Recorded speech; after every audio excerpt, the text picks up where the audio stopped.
ನಿಮ್ಗೆ ಬಂದಿರುವಂತಹದ್ದು 2 of sorts ಬಂದಿದೆ. ಕೆಲವೊಂದು ಇಂಡಿಸಿಷನ್ ಅಲ್ಲಿ ಇರುವಂತಹದ್ದು, ಯಾವುದೇ ರೀತಿಯ ಡಿಸಿಷನ್ ಅನ್ನ ಮಾಡಕ್ ಆಗ್ದಿರಾ ಅಥವಾ ಕೆಲವೊಂದು ಡಿಸಿಷನ್ ನ ಮಾಡ್ದಿರಾ ನೀವು ಸುಮ್ಮನೆ ಇರುವಂತಹದ್ದು ರೆಪ್ರೆಸೆಂಟ್ ಆಗ್ತಾ ಇದೆ ಬಾಟಮ್ ಆಫ್ ದ ಡಕ್ ಅಲ್ಲಿ. ನಿಮ್ಮ ಲವ್ ಲೈಫ್ ನ ವಿಚಾರದಲ್ಲಿ ರೀಸೆಂಟ್ ಪಾಸ್ಟ್ ನಲ್ಲಿ ಕೆಲವೊಂದು ರೀತಿಯ ಎಂಡಿಂಗ್ ಗಳಾಗಿರುವಂತಹದ್ದು, ಲವ್ ಲೈಫ್ ನ ವಿಚಾರದಲ್ಲಿ ಕೆಲವೊಂದು ರೀತಿಯ ಡಿಸ್ಟರ್ಬೆನ್ಸ್ ಗಳಾಗಿರುವಂತಹದ್ದು, ಅವ್ಯವಸ್ಥೆಗಳಾಗಿರುವಂತಹದ್ದು, ಸಮಾಧಾನ ಇಲ್ಲದೆ ಇರುವಂತಹದ್ದು ರೆಪ್ರೆಸೆಂಟ್ ಆಗ್ತಾ ಇದೆ.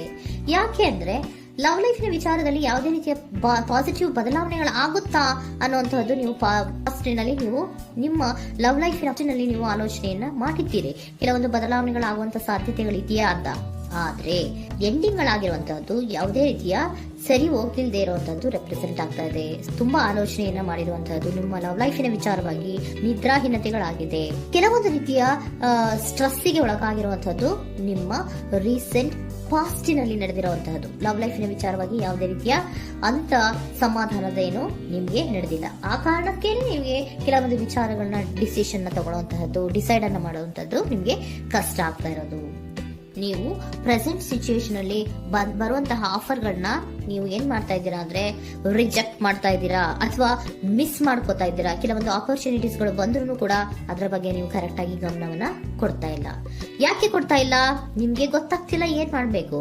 ಅದಕ್ಕೋಸ್ಕರ ನೀವ್ ಏನ್ ಮಾಡ್ತಿದ್ದೀರಾ, ಎಂಡಿಂಗ್ ಆದಂತಹ ಆಫರ್ಗಳಿರ್ಬೋದು ಅಥವಾ ಬೇರೆ ಯಾವುದೇ ಆಫರ್ಗಳಿರ್ಬೋದು ಬಂದ್ರೆ ಅದನ್ನ ನೀವು ಗಮನನೇ ಕೊಡದೇ ಇರುವಂತಹದ್ದು. ಯಾವುದೋ ಕೆಲವು ವಿಚಾರ ನಿಮ್ಮ ಲವ್ ಲೈಫಿನ ವಿಚಾರವಾಗಿ ಕೆಲವೊಂದು ರೀತಿಯ ಮತ್ತಷ್ಟು ಮುಟ್ಟೋದು ಅಂದ್ರೆ ರಿವ್ಯಾಲ್ಯೂಯೇಷನ್ ಅನ್ನ ಮಾಡ್ತಾ ಇರುವಂತಹದ್ದು ಪ್ರೆಸೆಂಟ್ ಆಗ್ತಾ ಇದೆ.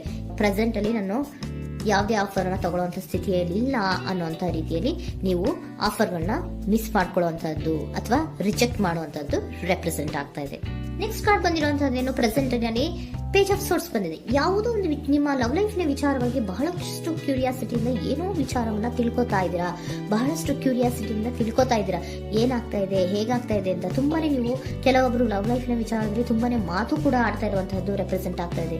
ಏನಾಗ್ತಾ ಇದೆ, ಹೇಗಾಗ್ತಾ ಇದೆ, ಈ ಗಲಿಬಿಲಿಗಳು, ಡಿಸ್ಟ್ರಾಕ್ಷನ್ಸ್ಗಳು ಅಥವಾ ಡಿಸಿಷನ್ಸ್ ನ ಮಾಡಕ್ಕಾಗದೆ ಏನಕ್ಕೆ ಒದ್ದಾಡ್ತಿದೀವಿ ಅನ್ನೋದ್ರ ಬಗ್ಗೆ ಕೂಡ ನೀವು ಕೆಲವೊಂದು ರೀತಿಯ ಮಾತಾಡ್ತಾ ಇರುವಂತಹದ್ದು ರೆಪ್ರೆಸೆಂಟ್ ಆಗ್ತಾ ಇದೆ. ಯಾವಾಗ ಕೆಲವೊಂದು ವಿಚಾರಗಳಲ್ಲಿ ನೀವು ಮಾತಾಡಿ ಕ್ಲಿಯರ್ ಅನ್ನ ಮಾಡ್ಕೊಂತೀರೋ ಆಗ ನೀವು ಕೆಲವೊಂದು ರೀತಿಯ ಆಕ್ಷನ್ಸ್ ಗಳನ್ನ ತಗೋಬೇಕು ಅನ್ನೋಂಥ ನಿರ್ಧಾರವನ್ನ ಮಾಡಿರುವಂತದ್ದು. ಆಫರ್ಗಳು ಬಂದ್ರೂ ಕೂಡ ರೆಫ್ಯೂಸ್ ಮಾಡ್ತೀರಾ. ಆದ್ರೆ ಏನೀಗ ಹಿಂದೆ ಪಾಸ್ಟಿನಲ್ಲಿ ನಡೆದಿತ್ತೋ ಅದು ಯಾಕಾಯ್ತು, ಏನಕ್ಕೆ ಹಂಗಾಯ್ತು ಅನ್ನೋದ್ರ ಬಗ್ಗೆ ಕೂಡ ನೀವು ಮಾತಾಡುವಂತ ಸಾಧ್ಯತೆಗಳು ರೆಪ್ರೆಸೆಂಟ್ ಆಗ್ತಾ ಇದೆ ಪ್ರೆಸೆಂಟಿನಲ್ಲಿ. ಆಮೇಲೆ ನೀವು ಮಾತಾಡಿದ್ಮೇಲೆ ಕೆಲವೊಂದು ರೀತಿಯ ನಿರ್ಧಾರಗಳನ್ನ ಮಾಡುವಂತಹದ್ದು. ನೈಟ್ ಆಫ್ ವ್ಯಾಂಡ್ಸ್ ಬಂದಿದೆ. ಸೊ ಆವಾಗ ನೀವು ನಿಮ್ಮ ಕೆಲವೊಂದು ವಿಚಾರಗಳಲ್ಲಿ ಕ್ಲಾರಿಟಿಗೆ ಬಂದ್ಮೇಲೆ ನಿಮ್ಮ ಲವ್ ಲೈಫಿನ ವಿಚಾರದಲ್ಲಿ ಕೆಲವೊಂದು ಆಕ್ಷನ್ ಗಳನ್ನ ತಗೊಳ್ಳುವಂತಹದ್ದು ರೆಪ್ರೆಸೆಂಟ್ ಆಗ್ತಾ ಇದೆ. ಹಾಗೆ ಏನ್ ಆಕ್ಷನ್ಸ್ ಗಳನ್ನ ತಗೋತೀರಾ? ಈಗ ಕೆಲವೊಂದು ರೀತಿಯ ಆಫರ್ಗಳನ್ನ ನೀವು ಬಂದಂತಹ ಆಫರ್ಗಳನ್ನ ನೀವು ಏನ್ ಮಾಡಿದ್ದೀರಾ, ರೆಫ್ಯೂಸ್ ಅನ್ನ ಅಟ್ ಪ್ರೆಸೆಂಟ್ ಅಲ್ಲಿ ಮಾಡಿದ್ದೀರಾ. ಈಗಲೂ ಕೂಡ ನೀವು ಬಂದಂತಹ ಆಫರ್ ಅನ್ನ ನೀವೇನ್ ಮಾಡ್ತೀರಾ, ರೆಫ್ಯೂಸ್ ಅನ್ನ ಮಾಡ್ತೀರಾ ಅಥವಾ ರಿಜೆಕ್ಟ್ ಅನ್ನ ಮಾಡ್ತೀರಾ. ಯಾಕೆ? ಸೆಕೆಂಡ್ ಕಾರ್ಡ್ ನಿಮ್ಗೆ ಇಮಿಡಿಯೇಟ್ ಫ್ಯೂಚರ್ ನಲ್ಲಿ ಸೆಕೆಂಡ್ ಕಾರ್ಡ್ ಬಂದಿರೋದು ಯಾವುದು, ಹಾರ್ಮೆಟ್ ಕಾರ್ಡ್ ಬಂದಿದೆ. ಸೊ ಲೋನ್ಲಿನೆಸ್ ಅನ್ನ ರೆಪ್ರೆಸೆಂಟ್ ಮಾಡುತ್ತೆ. ಯಾಕೆ ಲೋನ್ಲಿನೆಸ್ ಅನ್ನ ರೆಪ್ರೆಸೆಂಟ್ ಮಾಡುತ್ತೆ? ಬೇಡಪ್ಪ, ಈ ಜಗ್ಲಿಂಗ್ ಗಳೇ ಬೇಡ. ತುಂಬಾ ಜಗ್ಲಿಂಗ್ ಇದೆ ನಿಮ್ಮ ಲವ್ ಲೈಫಿನ ವಿಚಾರದಲ್ಲಿ. ಕೆಲವೊಬ್ಬರಿಗೆ ತುಂಬಾ ಜಗ್ಲಿಂಗ್ ಇದೆ. ಯಾವಾಗ್ಲೂ ಬ್ಯಾಲೆನ್ಸ್ ಅನ್ನ ಮಾಡ್ತಾ ಇರ್ಬೇಕು. ಈ ಕಡೆಗೆ ಹೇಳಿದ್ರೆ ಆ ಕಡೆಗೆ ಹೋಗುತ್ತೆ, ಆ ಕಡೆಗೆ ಹೇಳಿದ್ರೆ ಈ ಕಡೆಗೆ ಬರುತ್ತೆ. ಯಾವ ಕಡೆ ಅಂತ ಮಾಡೋದು ಅನ್ನುವಂತಹ ಆಲೋಚನೆಯನ್ನ ಮಾಡ್ತಾ ಇರುವಂತದ್ದು. ಸದ್ಯಕ್ಕೆ ಯಾವುದೇ ಆಫರ್ ಬೇಡ, ಸ್ವಲ್ಪ ಒಂಟಿಯಾಗಿರೋಣ ಅಂತ ನೀವು ಆಲೋಚನೆಯನ್ನ ಮಾಡ್ತಾ ಇರುವಂತದ್ದು ರೆಪ್ರೆಸೆಂಟ್ ಆಗ್ತಾ ಇದೆ. ಮತ್ತೆ ಕೆಲವೊಬ್ಬರಿಗೆ ಕೆಲವೊಂದು ರೀತಿಯ ಕ್ಯೂರಿಯಾಸಿಟಿಯಿಂದ ಏನಾಗ್ತಾ ಇದೆ ಅಂತ ವಿಷಯಗಳನ್ನ ತಿಳ್ಕೊಂಡ್ಮೇಲೆ ಕೆಲವೊಂದು ಆಕ್ಷನ್ಸ್ ಗಳನ್ನ ತಗೊಳ್ಳುವಂತದ್ದು ಕೂಡ ರೆಪ್ರೆಸೆಂಟ್ ಆಗ್ತಾ ಇದೆ. ಯಾವುದೇ ರೀತಿಯ ಭಯ ಇಲ್ಲದೆ ವಿಷಯಗಳನ್ನ ತಿಳ್ಕೊಂಡು ನೀವು ಆಫರ್ಗಳನ್ನ ಅಟ್ ಪ್ರೆಸೆಂಟ್ ಅಲ್ಲಿ ರೆಫ್ಯೂಸ್ ಮಾಡೋ ಸಾಧ್ಯತೆಗಳು ಕೂಡ ಕೆಲವೊಬ್ಬರಿಗೆ ರೆಪ್ರೆಸೆಂಟ್ ಆಗ್ತದೆ. ಯಾಕೆ ಆಫರ್ಗಳನ್ನ ರೆಫ್ಯೂಸ್ ಮಾಡ್ತೀರಾ? ನಿಮ್ಮ ಲವ್ ಲೈಫಿನ ವಿಚಾರದಲ್ಲಿ ಬರೀ ಜಗ್ಲಿಂಗ್, ತುಂಬಾ ಬ್ಯಾಲೆನ್ಸ್ ಅನ್ನ ಮಾಡ್ಬೇಕು. ಯಾವ ಕಡೆ ಮಾಡ್ಬೇಕು, ಹೇಗ್ ಮಾಡ್ಬೇಕು ಗೊತ್ತಾಗದೇ ಇಲ್ಲ. ನೀವೇನ್ ಮಾಡ್ತೀರಾ, ಸ್ವಲ್ಪ ದಿನದ ಮಟ್ಟಿಗೆ ನಾನು ಲೋನ್ಲಿ ಆಗಿರ್ಬೇಕು ಅನ್ನೋದನ್ನ ಇಲ್ಲಿ ನಿಮ್ಗೆ ಲವ್ ಲೈಫಿನ ವಿಚಾರವಾಗಿ ರೆಪ್ರೆಸೆಂಟ್ ಆಗ್ತಾ ಇದೆ. ಈ ಎಲ್ಲಾ ಕನ್ಫ್ಯೂಷನ್ಸ್ ಇರೋದ್ರಿಂದಲೇ ನಿಮ್ಗೆ ಬಾಟಮ್ ಆಫ್ ದ ಡಕ್ ಬಂದಿರೋಂತದ್ದು 2 ಆಫ್ ಸೋರ್ಟ್ಸ್ ಬಂದಿರೋಂತದ್ದು. ಸೊ ಇಂಡಿಸಿಷನ್ ಆಗ್ತಾ ಇರೋಂಥದ್ದು. ಏನ್ ಮಾಡ್ಬೇಕು ಗೊತ್ತಾಗಲ್ಲ. ಅದಕ್ಕೇನೆ ನೀವು ಇಲ್ಲಿ ಕುತ್ಕೊಂಡ್ಬಿಟ್ಟಿದ್ದೀರಾ.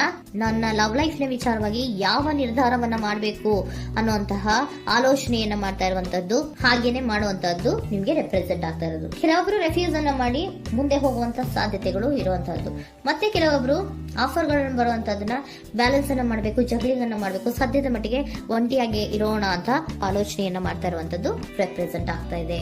ನಿಮ್ಗೆ ಏಂಜಲ್ ಗೈಡೆನ್ಸ್ ಏನ್ ಕೊಡ್ತಾ ಇದ್ದಾರೆ?